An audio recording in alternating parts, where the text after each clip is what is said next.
من الشيطان الرجيم رب اشرح لي صدري ويسر لي أمري واحلل عقدة من لساني يفقهوا قولي. وقال تعالى ألم يجدك يتيما فآوى. تمام قسم کی تعریفات عبادات ایک اللہ وحدہ لا شریک کے لیے. ان گنت لاتعداد درود و سلام ہو امام الانبیاء رحمت للعالمین صلی اللہ علیہ وسلم کی ذات گرامی پر. عزیزان گرامی، ہم پیارے نبی صلی اللہ علیہ وسلم کی پاکیزہ سیرت، حالات زندگی، لیل و نہار کا سلسلے وار بیان کر رہے ہیں. اس امید سے کہ اللہ تعالی ہمیں ہماری اولادوں کو پیارے نبی صلی اللہ علیہ وسلم کی زندگی سے، آپ کی سنتوں سے محبت عطا فرمائے. اس امید پر کہ اللہ تعالی کل قیامت کے دن اسی طرح جس طرح ہم یہاں آپس میں اکٹھے ہو کر پیارے نبی صلی اللہ علیہ وسلم کی سنتوں کا، زندگی کا، حالات کا بیان کرتے ہیں، اسی طرح اللہ تعالی ہمیں پیارے نبی صلی اللہ علیہ وسلم کے ساتھ کل قیامت کے دن عطا فرمائے.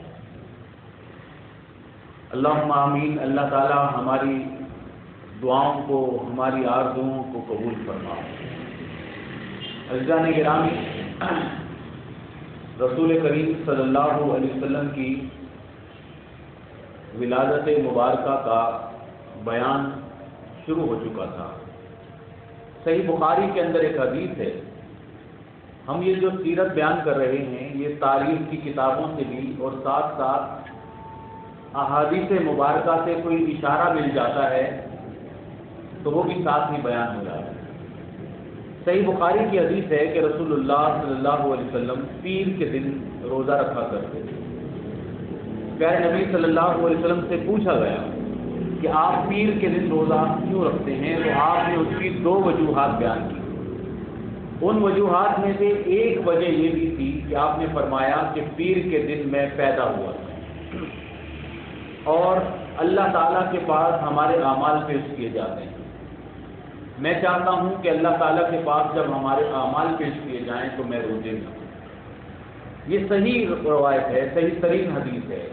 اس سے ایک بالکل بات واضح ہو کر ہمیں سمجھ میں آتی ہے کہ نبی کریم صلی اللہ علیہ وسلم کی ولادت مبارکہ پیر کے دن تھی، اور یہی بات ہمارے لیے اہمیت سے تعلق رکھتی تھی. اسی بات کو رسول اللہ صلی اللہ علیہ وسلم نے بیان کر دیا.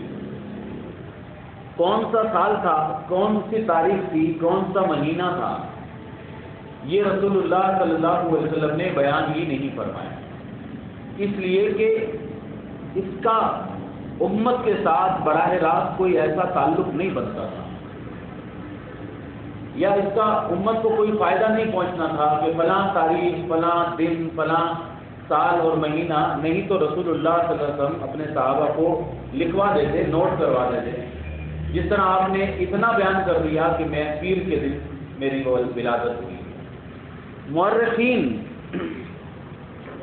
بیان کرتے ہیں کہ 22 اپریل سن 571 عیسوی، یہ جو ہماری عیسوی ہے، اور 9 ربیع الاول کو رسول اللہ صلی اللہ علیہ وسلم کی ولادت ہوئی. مشہور جو روایات ہیں وہ 12 ربیع الاول کے بارے میں بھی ہیں، لیکن علماء اکرام اس بات کے قطع نظر کہ 9 تاریخ کو ولادت ہوئی یا 12 تاریخ کو ولادت ہوئی اس کے اوپر بحث نہیں کرتے، نہ ہی ہمیں بحث کرنے کی کوئی ضرورت ہے، اس لیے کہ الفاظ کے پیچوں میں الجھتے نہیں دانا. غواص کو گوہر سے مطلب کے صدف سے ہمیں اس تاریخوں کے اندر الجھنے کے بجائے یہ دیکھنا ہے کہ رسول اللہ صلی اللہ علیہ وسلم کی دنیا میں آنے کا مقصد کیا ہے. آپ کا پیغام کیا تھا، آپ کا حکم کیا تھا، اور اس کے اوپر عمل کرنا ہے، اس کے بجائے کہ ہم دن اور تاریخ رات صبح کے چکر کے اندر اپنی انرجی کو ضائع کرتے رہیں۔ یہاں کچھ ایسی احادیث بھی ہیں جو بیان کرنا علمی امانت ہے، امانت داری کا ذمہ ہے کہ اس کو بیان کیا جائے، وگرنہ عام طور پر اس قسم کی روایات کو ہم بیان نہیں کرتے، لیکن اگر ہم اس کو بیان نہیں کریں گے تو یہ خیانت ہوگی کہ ہم یہی باتیں جب دوسروں کے لوگوں کے منہ سے سنتے ہیں تو پھر ہمیں حیرانگی ہوتی ہے کہ پتہ نہیں یہ بات صحیح بھی ہے کہ نہیں ہے۔ تو ایک آدھ صحیح روایات ہیں وہ میں بیان کر دیتا ہوں، وہ مسند احمد کے اندر بھی بیان ہوئی ہیں، حدیث کی کتاب میں بھی یہ بات لکھی گئی ہے۔ حضرت ارباز بن ساریہ رضی اللہ تعالیٰ عنہ بیان فرماتے ہیں کہ ہم نے سنا کہ پیارے نبی صلی اللہ علیہ وسلم کی والدہ بتایا کرتی تھی کہ جب رسول کریم صلی اللہ علیہ وسلم کی ولادت ہوئی تو آپ کی والدہ بیان کرتی ہیں کہ میرے جسم سے روشنی نکلی اور وہ روشنی پورے آسمانوں پر پھیلتی ہوئی محسوس ہوئی، اور میں نے دیکھا کہ روشنی سے شام کے محلات بھی چمک اٹھے۔ تو یہ جو روایت ہے یہ احادیث میں بھی ملتی ہے اور مورخین نے بھی اس کو بیان کیا۔ تاریخ ابن سعد کے اندر جو سیرت کی بڑی مشہور کتاب ہے اس کے اندر بھی یہ بات بیان کی جاتی ہے۔ بیہقی کی ایک کتاب ہے، امام بیہقی رحمہ اللہ نے ایک خاص کتاب لکھی ہے الگ سے، دلائل النبوہ کے نام سے۔ اس میں نبی کریم صلی اللہ علیہ وسلم کی سیرت، آپ کے خواص، آپ کے حالات، بہت ساری باتوں کو جمع کیا گیا۔ وہاں پر چند ضعیف روایتیں ہیں۔ میں نے بتایا کہ علمی امانت جہاں ہوتی ہے کہ بتا دیا جائے کہ یہ بات صحیح حدیثوں میں آئی ہے یا ضعیف روایتوں میں آئی ہے، تو کچھ ضعیف روایات ہیں اس قسم کی بھی کہ پیارے نبی صلی اللہ علیہ وسلم کی ولادت کے ساتھ ہی ایران کے اندر مجوسیوں کا جو بت قدا تھا وہاں آگ بجھ گئی، کچھ گرجا گھر گر گئے، بادشاہوں کے محلات میں دراڑیں پڑ گئیں۔ اس قسم کی روایات ہیں بیہقی کے اندر، لیکن ساری کی ساری ضعیف۔ اب ہم پیارے نبی صلی اللہ علیہ وسلم کی سیرت کی طرف آ جاتے ہیں کہ جب رسول اللہ صلی اللہ علیہ وسلم کی ولادت ہوئی تو آپ کی ولادت کی خوشخبری آپ کے دادا کو دی گئی۔ دادا کو کیوں دی گئی یہ آپ سن چکے ہیں کہ رسول اللہ صلی اللہ علیہ وسلم کے والد گرامی کا انتقال ہو چکا تھا۔ اس کے بارے میں اللہ تعالیٰ نے قرآن کریم میں فرمایا کہ الم یجدک یتیما فآویٰ، آپ کو ہم نے دیکھا کہ آپ یتیم تھے، فآویٰ، ہم نے آپ کو بڑا ہی بہترین ٹھکانہ عطا فرمایا۔ یہ اللہ تعالیٰ کا احسان ہے، اللہ تعالیٰ نے احسان کو بیان کیا۔ الم یجدک یتیما، آپ کو دیکھا کہ آپ یتیم تھے تو ہم نے آپ کو بڑا ہی بہترین مقام اور مرتبہ عطا کیا۔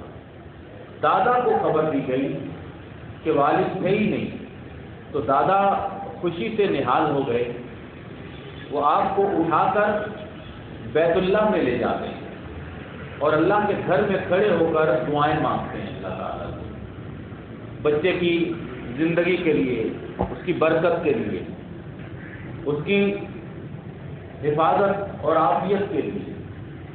اس میں ہمیں ماں باپ کو، والدین کو نصیحت ملتی ہے کہ اللہ تعالیٰ جب اولاد دے تو پھر اس اولاد کے لیے دعائیں کریں۔ اللہ تعالیٰ دنیا کی فکر کے بجائے اللہ تعالیٰ کی پناہ پکڑیں اور اللہ تعالیٰ سے درخواست کریں اور دعائیں مانگیں کہ اللہ تعالیٰ تو ہی برکتیں نازل کرنے والا ہے، تو ہی اس بچے کی حفاظت کرنے والا ہے، اسے بیماریوں سے، اسے شیطان سے، اسے دنیا کی برائیوں سے بچانے والا اے اللہ تو ہی۔ تو یہ آپ کے دادا نے آپ کے لیے کام کیا اور آپ کا نام محمد رکھا۔ مورخین بتاتے ہیں کہ عرب کے اندر ایسا نام پہلے نہیں کسی نے سنا، اس طرح کا نام پہلے سنا نہیں گیا تھا. اور محمد عربی زبان کا لفظ ہے جس کا مطلب یہ ہے کہ تعریف کیا گیا. نام کے اندر ہی عزت و احترام پایا جاتا ہے کہ جب ہم لفظ لیں گے، منہ سے الفاظ ادا کریں گے محمد صلی اللہ علیہ وسلم، تو اس کا معنی ہی یہ ہے کہ تعریف کیا گیا، حمد، اس کی بزرگی بیان کی گئی، اس کی عزت اور احترام نام میں ہی موجود. اس لیے ہمارے لیے یہ تربیت اور نصیحت کا پہلو یہ نکلتا ہے کہ اگر ہم سیرت پڑھ رہے ہیں، دیکھیں ہم ماں باپ ہیں، ہم رسول اللہ صلی اللہ علیہ وسلم کی سیرت جب پڑھ رہے ہیں تو اس میں ہمارے لیے ہیرے موتی نکلتے ہیں، اور وہ ہیرے موتی آپ نے خود ہی اکٹھے کرنے ہیں، اپنے مقصد کی چیزیں خود ہی یہاں سے لے لی، جو مجھے نظر آتی رہتی ہیں وہ میں بیان کرتا جاؤں گا. ہمارے لیے یہ نصیحت اور عبرت ہے کہ ہم اپنے بچوں کی نام رکھتے وقت تھوڑی سی سوچ اور فکر کا خیال کریں، تھوڑا سا سوچ لیں کہ اس کے نام کا مطلب کیا ہے، اس کا نام کیسا ہے، اور اس کا نام کس سے ملتا جلتا ہے. اس شخصیت کا بڑے ہو کر اس کے اوپر کبھی نہ کبھی اثر پڑے گا. کبھی نہ کبھی جب یہ سنے گا کہ تمہارا نام وہ نام ہے جو فلاں صحابی کا تھا، تو ایک دل میں اس صحابی کے ساتھ تعلق پیدا ہوتا ہے یا نہیں ہوتا. ہمارے ماں باپ یہ کرتے ہیں، ہمارے معاشرے کی عورتیں یہ کرتی ہیں کہ جو آج کل لیٹسٹ ڈرامہ چل رہا ہے، اس ڈرامے کے اندر کوئی بھی ایک نیا نام آتا ہے تو کہتے ہیں یہ نام رکھتے ہیں بچے کا، اس لیے کہ یہ نام پہلے ہمارے محلے میں کسی کا نہیں، کسی اداکار کے نام کے ساتھ رکھ دیں. ہم یہ نہیں کہتے کہ اس اداکار کی زندگی کے اثرات اس کے اوپر پڑیں گے، لیکن یہ ضرور ہے کہ جب وہ بڑے ہو کر سنے گا، دیکھے گا کہ میرا نام کس کے نام کے ساتھ ملتا جلتا ہے. تو آپ کے دادا نے نام رکھا محمد، یہ نام پہلے کسی نے نہیں سنا، اور اتنا پیارا نام تھا کہ جب بولیں گے، بلائیں گے تو تعریف ہی نکلے گی. جب بلائیں گے تو کیا منہ سے نکلے گی؟ تعریف ہی نکلے گی. بعد میں عرب کے مشرکین جب رسول اللہ صلی اللہ علیہ وسلم کی نبوت کے بعد ان کی کشمکش شروع ہوئی، اس وقت کسی کے دل میں یہ خیال آیا کہ ہم جب آپ کو برا کہتے ہیں، جب ہم آپ کے لیے گندے الفاظ استعمال کرتے ہیں، تو ہم کیا لفظ بولتے ہیں کہ محمد ایسا ہے. بات سمجھیں لفظ کو. تو اس کا مطلب تو یہ ہے کہ محمد ہے ہی وہ بندہ جس کی ساری دنیا تعریف کرتی ہے.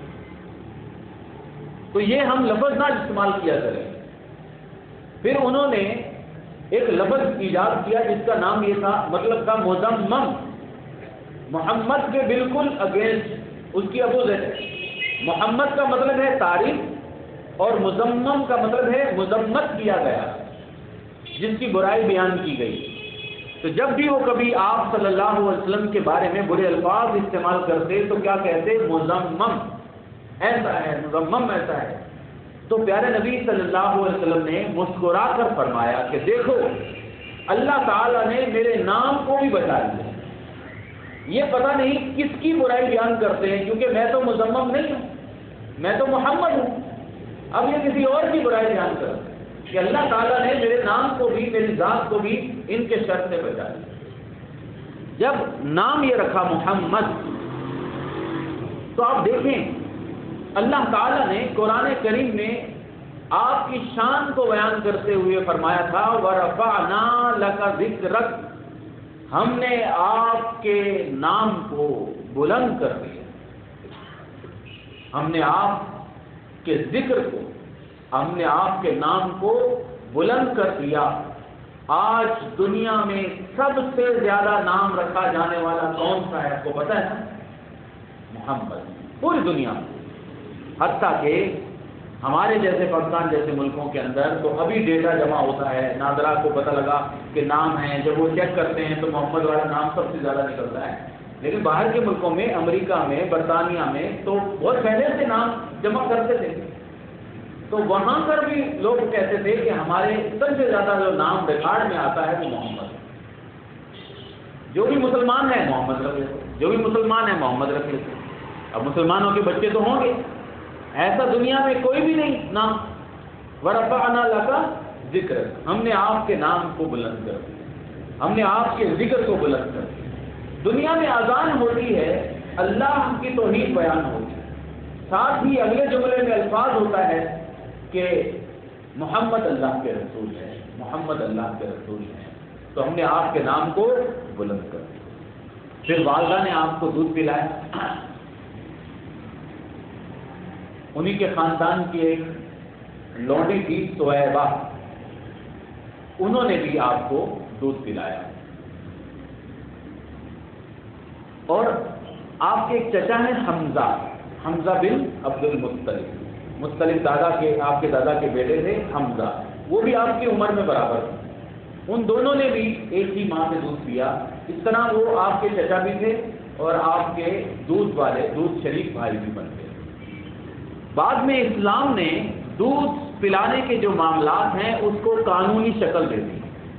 پیارے نبی صلی اللہ علیہ وسلم کا فرمان ہے کہ اگر کوئی بچہ 2 سال سے چھوٹا ہو، یعنی وہ صرف دودھ پر ہی گزارا کرتا ہے، اس وقت کوئی اور چیز کھاتا نہیں ہے، یعنی جس کی خوراک دودھ پر ہے، اور وہ کسی بھی عورت کا، اپنی ماں کے علاوہ کسی کا 5 مرتبہ دودھ پی لے اور پیٹ بھر کے دودھ پی لے، تو وہ عورت رشتے میں اس کی ماں بن جاتی ہے. دودھ کو عربی میں، دودھ پلانے کو عربی میں کہتے ہیں رضاعت، تو وہ رضائی ماں بن جاتی ہے. اردو میں ہم کہتے ہیں کہ وہ دودھ پلانے والی ماں بن گئی. تو ان کا رشتہ سگی ماں کا رشتہ برابر ہو جاتا ہے. جو بھی حقوق، اب اس سگی ماں سے جتنے بھی رشتے ہیں، بہن بھائی محرم رشتے دار ہو جائیں گے. اسی طرح جس کا دودھ پیا ہے اس کی اولاد بھی بہن بھائی بن جائے گی. یہ سارے رشتے قائم ہو جائیں گے. پیارے نبی صلی اللہ علیہ وسلم کی زندگی کے اندر مکہ کے معزز قبیلوں کا ایک دستور تھا، رواج تھا. اس رواج کے مطابق پیارے نبی صلی اللہ علیہ وسلم کو گاؤں اور دیہات کی زندگی سے آشنا کرنے کے لیے گاؤں اور دیہات کی طرف روانہ کر دیا گیا. اس کے پیچھے ایک بہت بڑی گہری سوچ ہوتی ہے. وہ گہری سوچ یہ ہے کہ عرب کے لوگ اپنے بچوں کو شہر کی آب و ہوا اور وبائی امراض سے بچانے کے لیے دور دراز کے علاقوں میں، جہاں پر کھیت ہوں، جنگلات ہوں، چشمے ہوں، وہاں پر بھیج دیا کرتے تھے تاکہ اس بچے کی جسمانی قوت بھی مضبوط ہو جائے اور اس بچے کو خالص ترین زبان بھی سیکھنا مل جائے. سمجھ گئے؟ وگرنہ خیال آتا ہے کہ یہ تو بہت بڑا ظلم ہے کہ بچہ ہے چھوٹا سا، 2 سال بھی نہیں عمر اس کی، اور اس کو کسی کے حوالے کر دیں کہ اس کو گاؤں لے جاؤ. اس کے پیچھے اللہ تعالیٰ کی بہت بڑی حکمت پوشیدہ تھی. وہ پوشیدہ حکمت یہ تھی کہ بچہ جو ہوتا ہے وہ 2 سال تک ہی سیکھتا ہے. 2 سال کی عمر تک بہت کچھ سیکھ لیتا ہے، اور اس کی جو ہڈیاں، اس کا جسم، جو بھی اس میں نشو نما پانی ہے، آج کی زبان میں جتنا بھی اس نے کیلشیم، وٹامن وغیرہ اس نے حاصل کرنا ہے، تو وہ 2 سال تک جو دودھ پیتا ہے ماں کا، اسی سے حاصل کرتا ہے.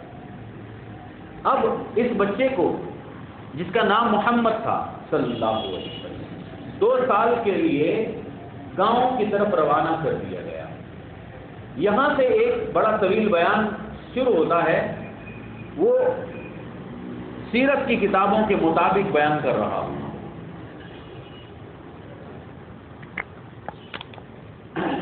کہ مکہ کے اندر ہر سال بنو سعد قبیلے کی خواتین آتی تھیں اور جن گھروں کے اندر نومولود پیدا ہوتے ان سے بات کر کے کہ ہم 2 سال کے، 3 سال کے، 4 سال کے اتنی ہم اجرت لیں گے، اتنے پیسے لیں گے اور اس بچے کو ہم گاؤں دیہات کے ماحول سے آشنا کریں گے اور اس بچے کی اچھی تربیت کریں گے۔ وہ بچے لے جایا کرتے ہیں۔ حلیمہ سعدیہ بیان کرتی ہیں کہ جب ہم آئے مکہ کے اندر تو ہمارے علاقے کے اندر قحط سالی بہت زیادہ ہو گئی تھی، بہت زیادہ بھوک تھی، پیاس تھی، ہمارے جانور بھی بہت تھکے ہوئے تھے، ان کی سواری بھی مریل تھی اور ان کی اونٹنی کا دودھ بھی نہیں نکلتا تھا، حتیٰ کہ ان کا اپنا جو بچہ تھا وہ بھی بھوک سے روتا تھا۔ وہ مکہ میں آئیں تو ہر عورت نے اپنے اپنے علاقوں میں رخ کیا اور اپنے اپنے بچوں کو گود میں لیا، ان کے ماں باپ سے بات جو بھی کرنی تھی کی۔ تو ہمیں بتایا گیا کہ اس محلے میں یتیم بچہ ہے، تو کوئی عورت بھی وہاں نہ گئی کہ یتیم بچے کا کون دے گا پیسہ، باپ تو ہے ہی نہیں اس کا۔ مجھے کسی نے بچہ نہیں دیا، لہذا میں نے کہا کہ خالی ہاتھ واپس جاؤں اچھا نہیں ہے، تو میں محلے میں چلی گئی۔ مجھے آپ کی والدہ نے، آپ کے دادا نے محمد صلی اللہ علیہ وسلم کو گود میں دے دیا۔ وہ کہتی ہیں کہ ان کی آمد سے میرے گھر میں برکت ایسی آئی کہ حیران کن واقعات آنے لگ گئے جو سمجھ میں نہیں آتے تھے، کہ میں نے اسے اپنی آغوش سے محبت میں لیا تو اللہ تعالیٰ نے خوب دودھ عطا فرما دیا۔ میرا اپنا بیٹا بھی پیتا تھا اور یہ یتیم بچہ بھی پیتا تھا۔ ہم نے اپنی اونٹنی کو ہاتھ لگایا تو اس کی اونٹنی جو کبھی دودھ نہیں دیتی تھی، اس کے تھن دودھ سے پھول گئے۔ ہم نے دودھ خود بھی پیا، اپنے برتنوں میں بھی بھر لیا، اور ہماری سواری سب سے زیادہ طاقتور ہو گئی تو واپسی میں ہم سب سے پہلے اپنے گھر پہنچ گئے۔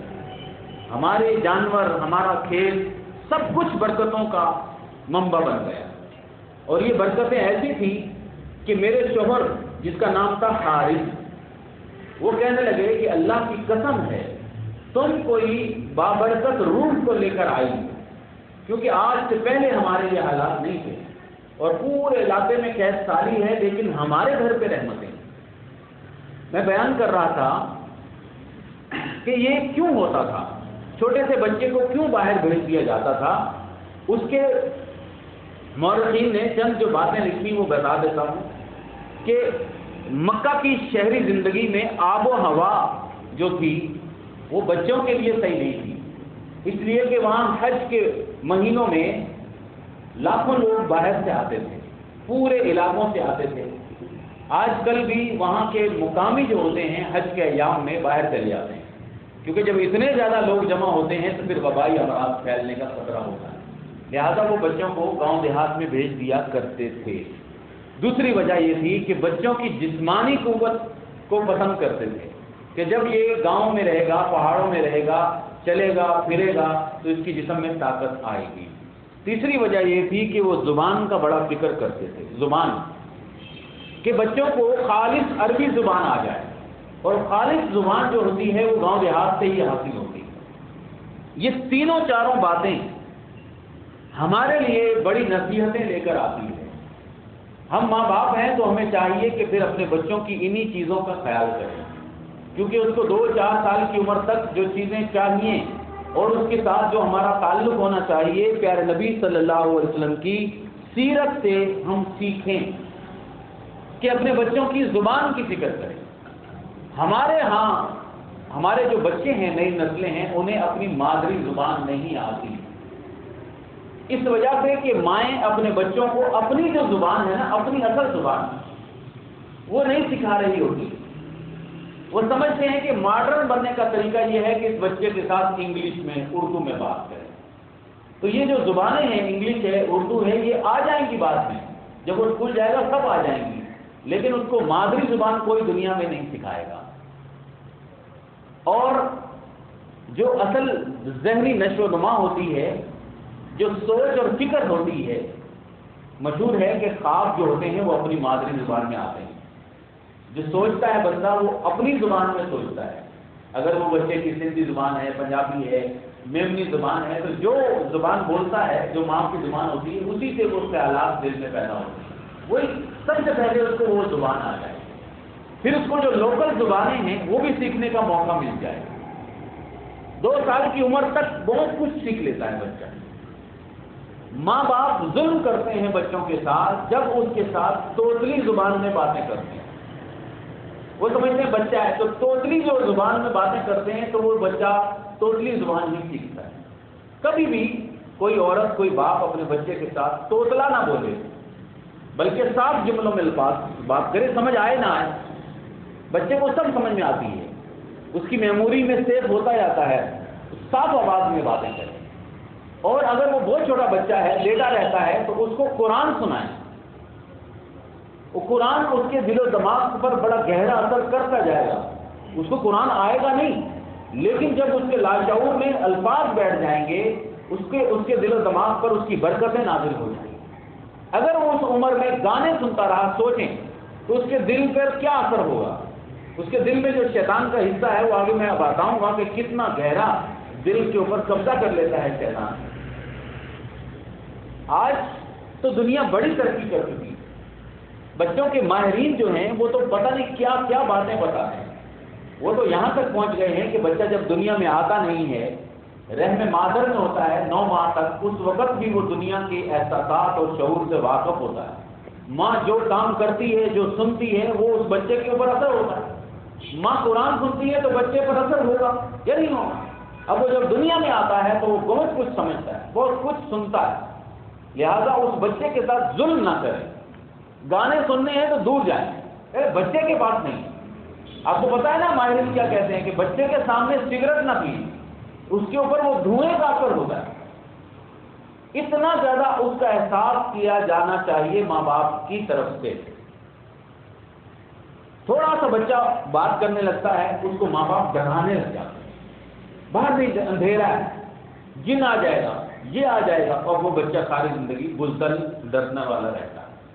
اس بچے کو پیارے نبی صلی اللہ علیہ وسلم کی سیرت سے ہمیں پتہ چلا کہ آپ کی کیا عمر تھی، 2 سال کا بچہ، پھر 4 سال تک وہ رہے وہاں گاؤں میں اور بکریاں چراتے تھے 4 سال کی عمر میں، اتنے صحت مند بنا دیے گئے تھے، پر مشقت زندگی گزاری، دور دراز کا پیدل سفر کرنا، آنا جانا، اس مشقت والی زندگی کا ساری زندگی آپ پر اثر رہا۔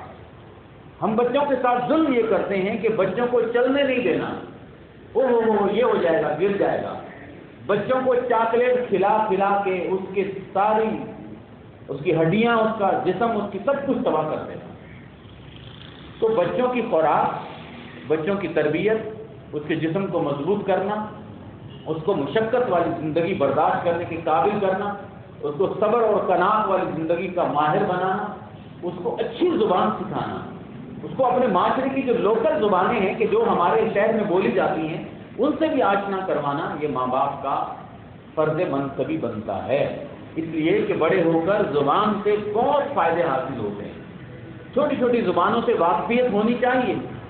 ایسا نہیں ہے کہ وہ انگریز کی زبان تو ہم نے سیکھ لی لیکن ہمیں اپنے ماں باپ کی زبان نہیں آئی، اپنے شہر میں بولی جانے والی اور زبان نہیں سیکھی، لکھنا نہیں آیا، پڑھنا نہیں آیا، ہمیں عربی زبان سے واقفیت نہیں ملی جو ہماری دین کی زبان ہے۔ تو دیکھیں اللہ تعالیٰ نے انسان کو جو عظمت دی ہے اس میں یہی ہے نا، وہ بولنا، الرحمن علم القرآن خلق الانسان علمہ البیان۔ اللہ نے فرمایا میں نے انسان کو بنایا اور اسے بولنا سکھایا۔ تو بولنے میں بڑی اہمیت ہوتی ہے۔ وہ بچے ساری زندگی ڈرتے ہیں، ساری زندگی بزدل رہتے ہیں، اپنی زبان میں بات نہیں کر سکتے، تقریر نہیں کر سکتے، کچھ بول نہیں سکتے، معاشرے سے بہت کٹے رہتے ہیں، اسی وجہ سے کہ ان کو ماں باپ نے بس ABC کے بجائے اور کچھ سکھانے کی کوشش نہیں کی۔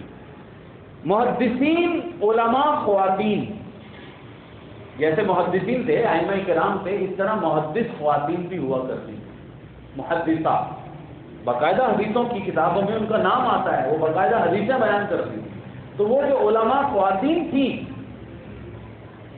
وہ اپنے چھوٹے بچوں کو ساتھ لے کر جا کر علماء کے دروس میں شرکت کرتی، بلکہ یہاں تک محدثین نے لکھا کہ جب وہ سرٹیفکیٹ لیتی کہ میں نے آپ سے 5 سال پڑھا ہے تو اس سرٹیفکیٹ میں اپنے بچوں کا نام لکھوا دی کہ میری گود میں میرا بچہ لکھا ہے، وہ ان کو سنواتی تھی۔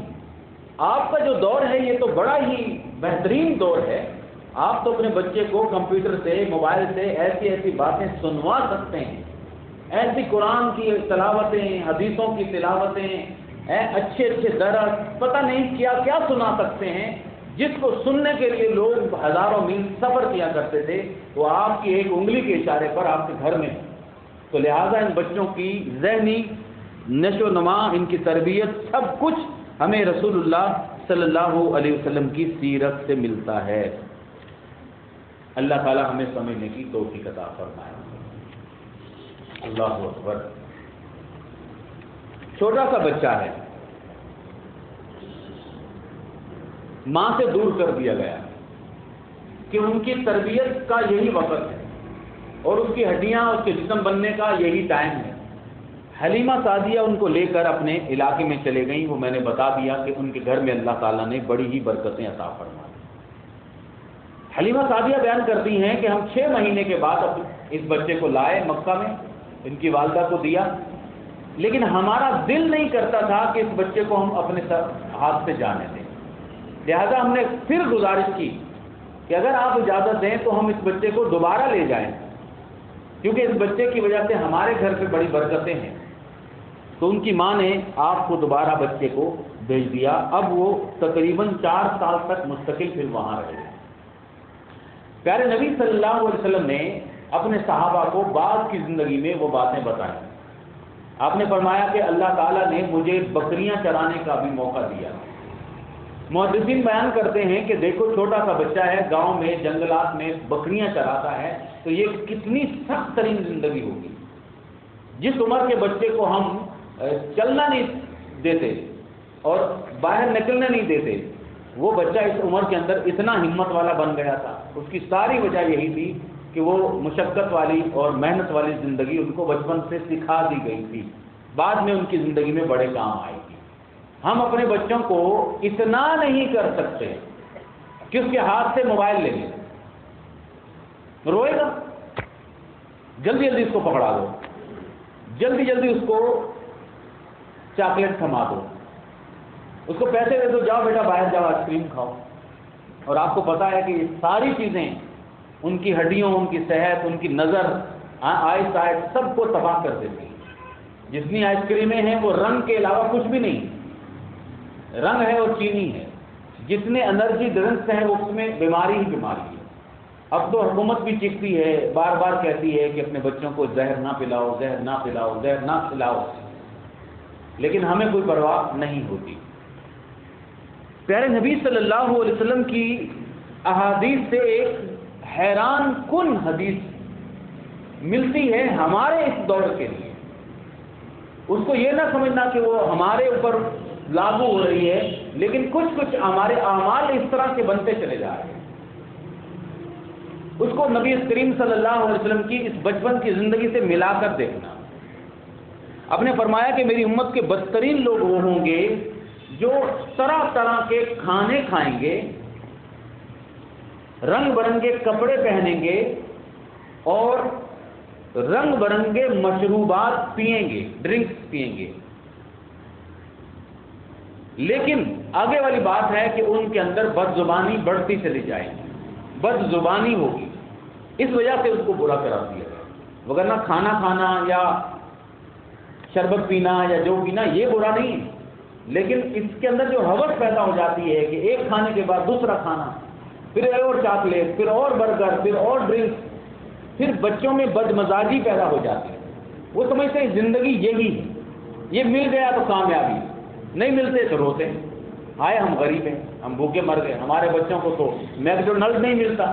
اس وجہ سے بھی طلاقیں ہوتی ہیں ہمارے معاشرے کے اندر کہ مائیں کہتی ہیں کہ ہمارے بچوں کو کوئی فیسلٹی نہیں ہے۔ کیا نہیں ہے؟ وہ تو بیچارے میکڈونلڈ نہیں کھا سکتے، دنیا جاتی ہے، ہم نہیں کر سکتے۔ لیکن رسول اللہ صلی اللہ علیہ وسلم کی ان سیرتوں سے، ان سنتوں سے پتہ چلتا ہے کہ ان چیزوں میں کچھ زندگی نہیں۔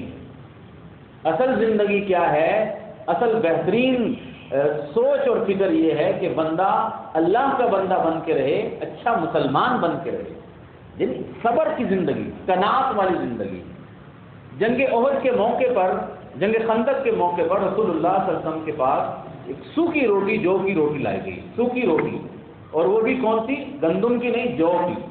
آپ نے وہ سوکھی روٹی کھائی اور آپ نے فرمایا کہ اللہم لا عیش الا عیش الاخرہ، اے اللہ کامیابی جو ہے وہ آخرت کی کامیابی۔ دنیا میں ہم مرغ مسلم بھی کھائیں، چمکدار قسم کے انواع و اقسام کے کھانے بھی کھائیں، آخرت کی کامیابی نہ ملی تو فائدہ ہی نہیں رہا۔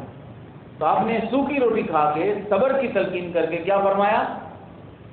اصل زندگی تو آخرت کی زندگی۔ یہ کوئی زندگی؟ یہ تو ایک درخت کا تھوڑا سا چھاؤں ہے، بس سورج وہاں سے وہاں گیا وہ چھاؤں ہٹ جاتی ہے، اتنی جلدی انسان کی زندگی جوانی گزر جاتی ہے۔ لہذا صبر، قناعت اور شکر گزاری والی زندگی اگر سیکھنی ہے تو نبی کریم صلی اللہ علیہ وسلم کی سیرت سے ہمیں پتہ چلتی ہے۔ یہاں پر آگے جو واقعات پیش آئے پیارے نبی صلی اللہ علیہ وسلم کے ساتھ، وہ اب ہم یہاں بیان نہیں کر سکتے، بہت طویل ہو جائے گا وقت۔ مختصر کہ 4 سال کی عمر تھی، پیارے نبی صلی اللہ علیہ وسلم کچھ بچوں کے ساتھ کھیت میں تھے۔ آپ نے فرمایا، یہ حدیث ہے، سلسلۃ الصحیحہ کی حدیث بیان کر رہا ہوں، آپ نے فرمایا کہ میں چھوٹی عمر میں تھا کہ مجھے 2 پرندے بڑے بڑے نظر آئے، تو میرے قریب آئے تو پتہ چلا بعد میں کہ وہ فرشتے تھے۔ جبرائیل علیہ السلام نے مجھے زمین پر لٹایا اور زمین پر لٹانے کے بعد میرے سینے کو چاک کر دیا اور میرے دل کو باہر نکالا۔ اپنے ساتھی کو کہا کہ برف والا پانی لایا جائے، وہ زمزم کا پانی لایا اور اس کے اندر میرے سینے کو دھو دیا گیا۔ اور الفاظ یہ ہیں حدیث کے کہ جبرائیل علیہ السلام نے اس میں سے ایک کالا خون کا لوتھڑا نکال دیا اور نکال کر کہا کہ ذاک حظ الشیطان منک، یہ جو ٹکڑا ہے نا یہ شیطان کا حصہ تھا، یہ ہم نے نکال دیا۔ اب اسے زمزم سے صاف کر کے دوبارہ رکھ کر اور سینے کو دوبارہ سیل کر دیا گیا اور میری کمر پر مہر نبوت لگا دی گئی۔ یہ سلسلہ صحیحہ کی حدیث ہے۔ اور اتنی دیر میں جو بچے تھے وہ بھاگ کر گھر گئے اور جو حلیمہ سعدیہ تھی ان کے شوہر سے ان کو بتایا گیا کہ وہ بچہ قتل کر دیا گیا۔ وہ گھر والے سب بھاگ کر آئے تو آپ بیٹھے ہوئے تھے لیکن آپ کا رنگ اترا ہوا تھا۔ اس کو دیکھ کر وہ ڈر گئی، انہوں نے پیارے نبی صلی اللہ علیہ وسلم کو اونٹ پر بٹھایا اور مکہ لا کر آپ کی والدہ کے سپرد کر دیا اور والدہ کو بتایا کہ اس کے ساتھ اس طرح کا واقعہ پیش آیا ہے۔ ماں پریشان نہیں ہوئی اور وہ کہنے لگی کہ جب یہ دنیا میں آئے تھے تو میں نے بھی دیکھا تھا کہ میرے جسم سے روشنی نکلی تھی، لہذا اللہ تعالیٰ اس کی کوئی شان کرے گا، وہ ہمیں نہیں پتا کہ اس کے ساتھ کیا ہوگا، لیکن اس کی شان نرالی ہے۔ وہ پریشان نہیں ہوئی۔ وہ واقعہ جو ہے وہ محدثین بتاتے ہیں کہ ہر انسان کے دل کے اندر شیطان کا ایک حصہ ہوتا ہے اور انسان اپنی اور ماں باپ جو ہے وہ حصے کو بڑھا بھی سکتے ہیں، اس حصے کو ختم بھی کر سکتے ہیں، کم بھی کر سکتے ہیں۔ ختم تو نہیں، کم ہو جاتا ہے کہ اگر وہ بچہ چھوٹی عمر سے ہی گانے بجانے سننے لگ جائے اور وہ گانا سن کر ڈانس بھی کرنے لگ جائے، اس کی نشو و نما ایسے ہی حرام ماحول میں ہو، تو وہ شیطان کا جو حصہ ہے، وہ کالا جو نقطہ ہے، وہ بڑھتا بڑھتا پورے دل کو کالا کر دیتا ہے۔ یہ حدیث ہے۔ آپ نے فرمایا کہ انسان جب گناہ کرتا ہے تو دل پہ کالا نشان پڑ جاتا ہے، اور اگر وہ گناہ کی زندگی گزارتا ہے تو پورا دل کالا ہو جاتا ہے، پھر اسے کوئی نصیحت اثر نہیں کرتی۔ اذان سنتے ہیں صبح شام، جواب نہیں آتا، نماز پڑھنے کو دل نہیں کرتا، گانا سننے میں سکون ملتا ہے، نشہ کر کے ہمارے بچوں کو سکون ملتا ہے، مسجد میں آ کر ایسے لگتا ہے جس طرح مچھلی پانی سے باہر تڑپتی ہے، قرآن و حدیث کی بات دل پہ اثر ہی نہیں کرتی۔ کیوں؟ کیونکہ وہ جو شیطان کا حصہ تھا اب وہ غلبہ کرتے کرتے پورے دل کو کالا کر چکا ہے۔ اور اگر ماں باپ اس کو اسلام کی طرف لگائیں، بچپن ہی سے اس کے دل میں محبت پیدا کر دیں نماز کی، قرآن سننے کی، تو پھر اسے گناہوں والی زندگی سے نفرت ہو جائے گی اور اس زندگی میں سکون ملنے لگ جائے گا۔ تو یہ حصہ جو تھا یہ ہر انسان کے دل میں ہوتا ہے۔ اب ماں باپ کو خود ہی چاہیے کہ وہ اپنے دل کو پاک صاف کریں اور اپنے بچوں کے دلوں کو پاک صاف کریں۔ اللہ تعالیٰ سے دعا ہے کہ اللہ تعالیٰ ہمیں ان واقعات، ان نصیحتوں کو سننے اور اس پر عمل کرنے کی توفیق عطا فرمائے۔ وآخر دعوانا الحمد للہ رب العالمین۔